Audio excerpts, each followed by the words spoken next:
আছে, আপনার বিভিন্ন ফেজের মধ্যে আপনার প্রিলিমিনারি টেস্ট আছে, আপনার রিটেন টেস্ট আছে, আপনার হচ্ছে প্রেজেন্টেশন আছে, আপনার অবজারভেশন আছে, আপনার হচ্ছে ভাইভা বোর্ড আছে। আপনি বরাবরের মতো যে ইউনিভার্সিটিতে ভালো স্টুডেন্ট, আপনি খুব ভালোভাবে হচ্ছে প্রিলিমিনারি টেস্ট দিলেন, আপনি সেখানে হচ্ছে হাইয়েস্ট মার্ক পেয়েছেন।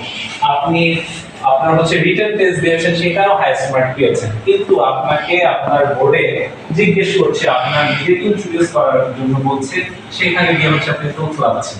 আপনাকে আপনার কোনো একটা বিষয় সম্পর্কে জানতে চাচ্ছে, আপনার পাস্ট প্রিভিয়াস হিস্ট্রি সম্পর্কে জানতে চাচ্ছে, সেটাও বলতে পারছেন না।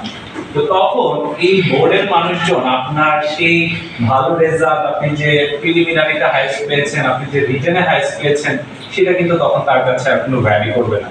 কারণ আপনি শুধু খাতায় লিখিতভাবে ভালো করছেন, কিন্তু সে আপনাকে তার অর্গানাইজেশনে দিবে তার যে আপনার পুরো বাইরের এক্সটার্নাল এনভায়রনমেন্ট আছে, তার যে বাইরের ডেলিগেটস আছে, তাদের সামনে আপনার নিজেকে প্রেজেন্ট করা, আপনার কোম্পানির কোনো একটা প্রজেক্ট আপনাকে প্রেজেন্ট করা, সেটা যদি আপনি তখন সেখানে না পারেন, তাহলে তো আপনাকে নিয়ে তার কি লাভ? তার জন্য আমাদেরকে কি করতে হবে? আমাদের যে ইনার স্কিল